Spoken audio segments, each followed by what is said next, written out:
Ora diremo qualche parola sulle credenze popolari degli svedesi. Quella gente ha un famoso tempio chiamato Uppsala, situato non lontano dalla città di Sigtuna e Bjorko.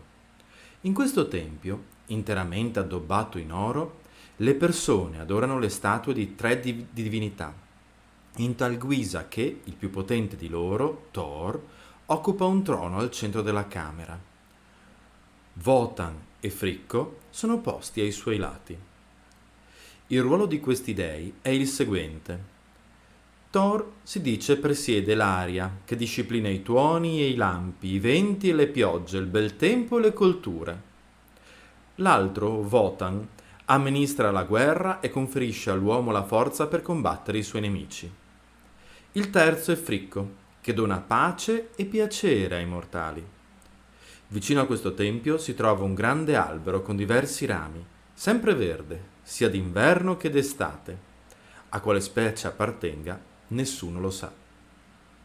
C'è anche un pozzo, in cui i pagani sono soliti fare i loro sacrifici, e un uomo a volte vi si getta dentro. Se non riesce a tornare in superficie, sarà concesso il desiderio del popolo.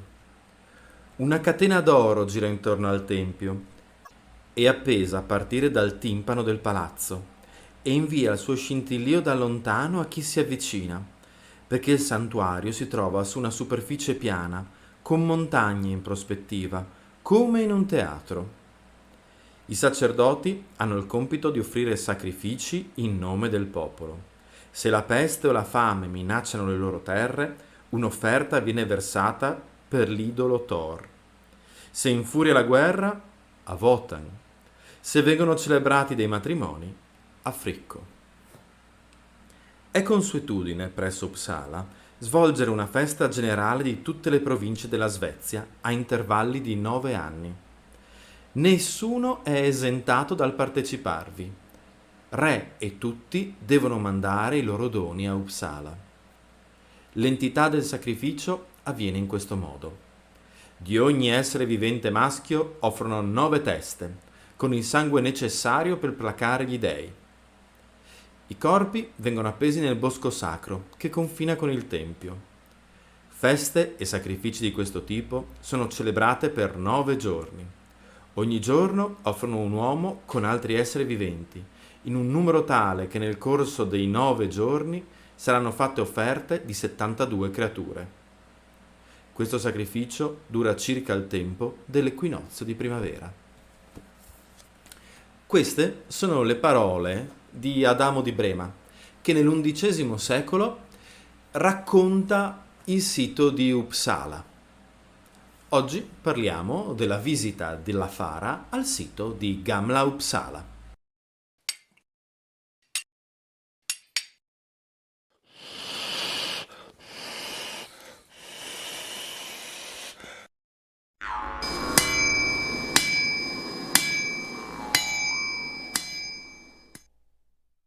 Bentornati sul canale, dalla Fara e da Fuz. Chi ha visto l'ultimo brevissimo video pubblicato la settimana scorsa sa che giovedì io e la vicepresidente Nini abbiamo preso un aereo da Bergamo e siamo arrivati nella zona centrale della Svezia, non lontani da Stoccolma, nel meraviglioso sito archeologico di Gamla Uppsala, la vecchia Uppsala. Oggi vi raccontiamo un pochino di più di questo luogo, di cosa ci facessero i Longobardi della Fara in quel contesto e dello splendido evento che vi si è svolto organizzato dal museo locale. Come sempre, prima di partire, un ringraziamento a tutti i nostri Patreon, ai nostri abbonati e a chi ci supporta per altre vie. Ci date la possibilità di continuare a fare quello che facciamo, che siano le uscite all'estero, il villaggio ricostruito nel bosco, la ricostruzione dei corredi. L'abbiamo sempre fatto, sono 12 anni che lavoriamo al progetto della Fara, più ormai, 13 anni, 14 anni, ma il vostro supporto ci aiuta moltissimo. Se non potete diventare nostri Patreon, se non potete abbonarvi al canale, guardate i video fino alla fine e magari condivideteli sui vostri social, sarebbe già un grandissimo aiuto. Veniamo a noi. Vi abbiamo avvisato che appunto la Fara, per quanto in piccolissima rappresentanza, si sarebbe spostata nell'Uppland svedese per un evento. Sfortuna ha voluto che famiglia, lavoro e salute abbiano portato a solo 2 membri dell'associazione, appunto io e la nostra vicepresidente Nini. Fino all'ultimo avremmo voluto essere più numerosi, ma purtroppo la vita di tutti i giorni ha richiesto il suo fio. L'evento era organizzato dal museo di Gamla Uppsala, o della vecchia Uppsala, insieme alla collaborazione di un gruppo di ricostruttori, i nostri cari amici Jutta Ariar, svedesi, che poi da questo evento hanno anche un nuovo membro danese, il famoso Ivan che ci avete sentito nominare molte volte, amico diciamo di penna della nostra gattina psicopatica Zelda. Ecco, il museo di Gamla Uppsala insieme a Jutta Ariar aveva gettato le basi di un evento ricostruttivo con gruppi provenienti da diverse parti d'Europa e incentrato sul periodo Wendel.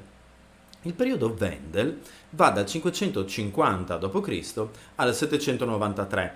Nel 793 c'è l'attacco vichingo a Lindisfarne, all'abbazia, e da questo momento inizia l'era vichinga. Se siete abbonati o iscritti o semplicemente amici di questo canale, avrete notato che il periodo Wendel corrisponde quasi perfettamente alla durata del regno longobardo in Italia. Non se ne vogliano gli amici del meridione, e noi parliamo del regno longobardo con più frequenza. Sappiamo della durata più lunga dei ducati della Langobardia Minor, ma la corrispondenza cronologica è proprio appunto fra il periodo Wendel e la presenza del regno dei Longobardi. Questa prima motivazione spiegherebbe di per sé già la nostra presenza all'evento. A questo va aggiunto poi il fatto che da anni noi collaboriamo con Jutta Ariar e con i Vulfednas, il gruppo inglese che ricostruisce tanto la cultura Wendel quanto la coeva cultura anglosassone insulare. Negli anni abbiamo creato un triangolo di collaborazioni e per molto tempo prima del Covid ci siamo spostati in eventi in Inghilterra, a Satonu, in Svezia, all'epoca a Uppåkra, in Scania, nel sud della Svezia, e poi i membri di questi gruppi ci facevano visita al nostro evento Anno Domini 568 a Cividale del Friuli. Ora, finalmente, dopo tutta la lunga pausa del periodo Covid, abbiamo ripreso queste collaborazioni. Ecco quindi che a Gamla Uppsala eravamo presenti noi, erano presenti gli Jutta Ariar ovviamente, erano presenti i Vulfednas, ma erano presenti anche i Ventiod, i Saligastir, diversi ricostruttori individuali, e io odio pronunciare parole di cui non sono sicuro della pronuncia, quindi farò un check sul PC e taglierò questa cosa. Dicevo, e gli Sueanat, spero di averlo pronunciato bene, non me ne vogliate. Un bellissimo evento quindi, ricostruttori longobardi dal nord Italia, ricostruttori merovingi dalla Francia, ricostruttori inglesi, ricostruttori svedesi, ricostruttori danesi, un meraviglioso colpo d'occhio sulla cultura europea di VI e VII secolo nel mondo germanico. Ma perché trovarci proprio lì? Beh, avete visto l'intro del video, Gamla Uppsala è uno dei siti più citati nelle fonti antiche, che per la Scandinavia non è una cosa così scontata. Inoltre è in una zona satura dei ritrovamenti più importanti per quel periodo, tanto che il sito funerario di Wendel è quello che dà il nome, e ancora a 3 chilometri dalla vecchia Uppsala abbiamo potuto visitare un sito meraviglioso, ci ha accompagnato Jonas degli Jutta Ariar, siamo andati su una collinetta vicino a un piccolo fiume, famosissima per dei ritrovamenti funerari eccezionali che vanno dall'età del ferro romano al confine con, diciamo, l'età vichinga, ma che soprattutto nel periodo Wendel hanno dato dei ritrovamenti eccezionali di queste tombe a nave contenente dei corredi ricchissimi.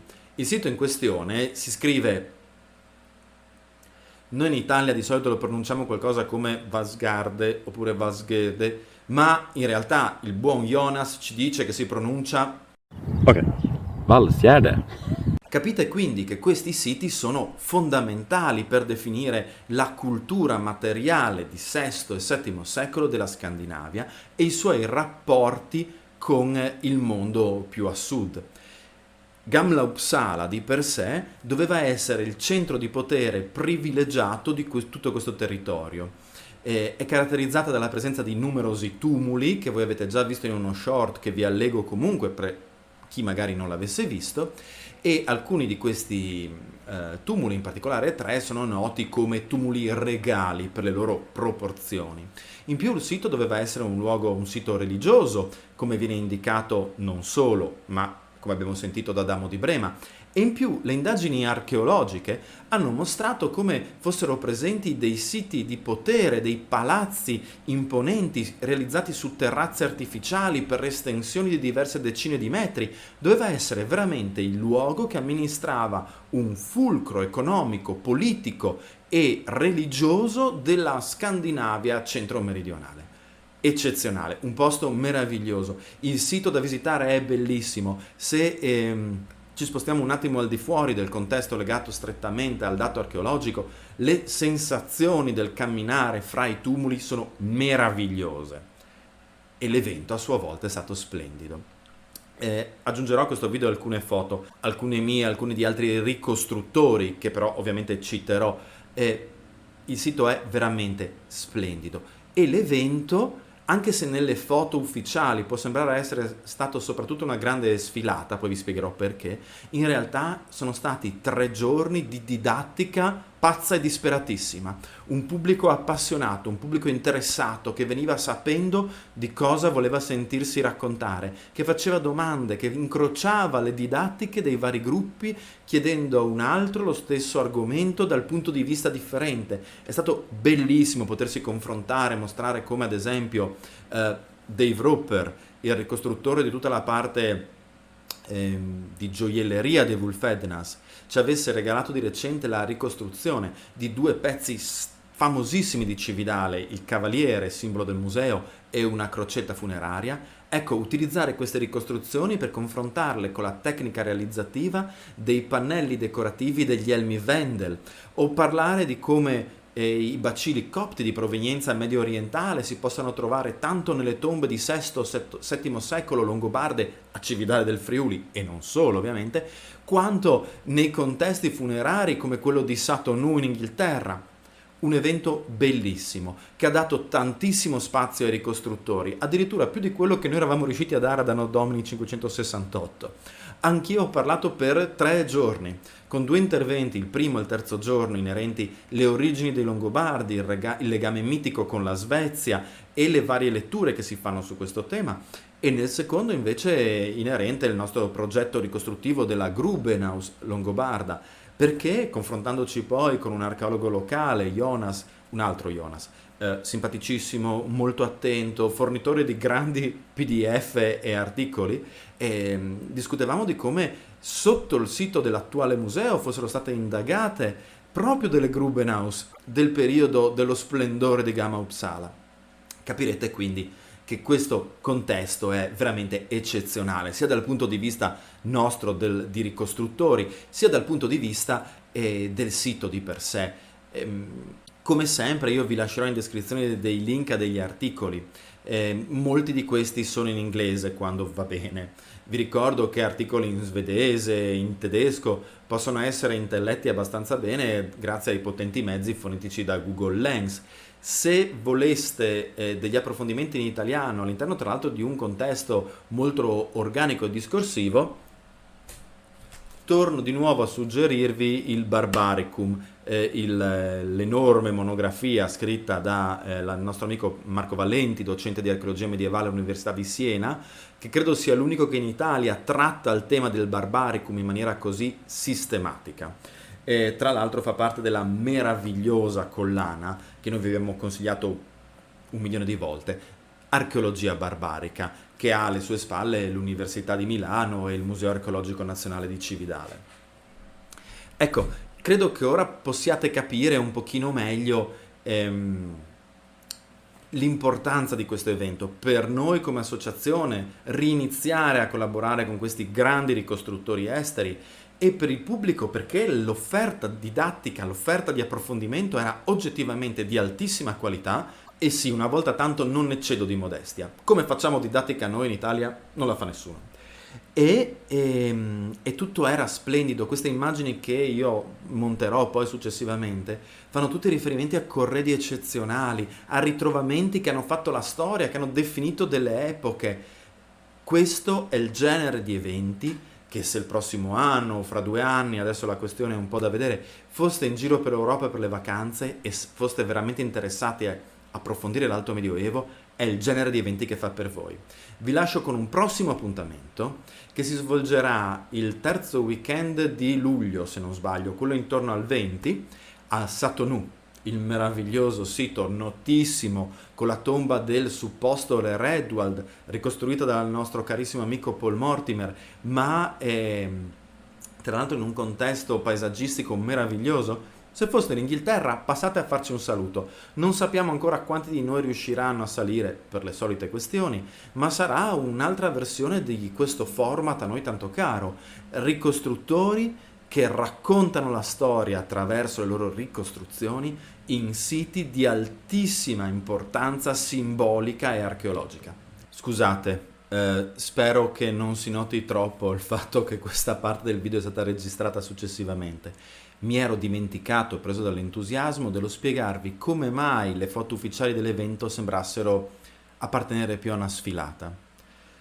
Il 90% dell'evento è stata didattica, frontale, partecipativa e condivisa con il pubblico, ma alla fine di ogni giorno, nell'ultima mezz'ora, accadeva una cosa molto particolare.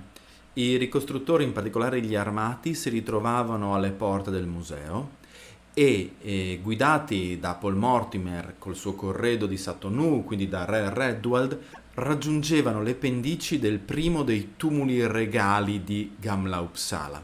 Qui si disponevano in 3 linee, 2 di armati e una di civili, e accanto a loro Matt Bunker, altro membro famosissimo dei Wolfedenas, leggeva, dopo aver richiamato l'attenzione col suono del suo corno, gli ultimi passaggi del poema anglosassone Beowulf, appartenente chiaramente alla stessa sfera culturale di questi eccezionali tumuli. Io non sono Matt Bunker, la traduzione in italiano fa perdere moltissimo dell'epica, ma nella validissima traduzione di Ludovica Koch provo a leggervi le ultime frasi, sperando di ritrovare delle immagini appunto di questa posa finale con la lettura del Beowulf ai piedi del tumulo, per farvi capire come il tutto si concludesse, come tutto l'evento si chiudesse con un momento particolarmente significativo ed emotivo. Poi la gente dei Vederas costruì sopra il luogo un alto e spazioso riparo, vistoso in lungo e in largo ai viaggiatori sul mare. Lo fabbricarono in 10 giorni. Quel monumento al re famoso in battaglia. Intorno ai resti del rogo costruirono un muro, nella foggia più prestigiosa che riuscirono a inventare, uomini assai valorosi. Portarono dentro al tumulo anelli e sigilli e tutti gli oggetti preziosi che con progetti violenti avevano tolto al tesoro. I gioielli dei conti li dettero in custodia alla terra e l'oro ai sassi, dove è rimasto fino ad oggi inservibile, come era sempre stato per gli uomini. Alla fine, in giro al tumulo cavalcarono 12 figli di principi, strenui in combattimento, per lamentare il lutto, la loro perdita e piangere il re, per pronunciare un compianto poetico, per parlare di lui. Lodarono il suo prestigio, le sue gesta di valore, elogiarono i suoi meriti, come è giusto che faccia chi celebra a gran voce un sovrano e un amico, e chi lo onora in spirito al momento di accompagnarlo a lasciare la casa del corpo. Così lamentarono i principi geati, la morte del loro signore, i compagni delle sue stanze. Dissero che era stato, fra tutti i re del mondo, il più generoso con i suoi e il più cortese degli uomini, il più gentile con la sua gente, il più smanioso di gloria. Beowulf.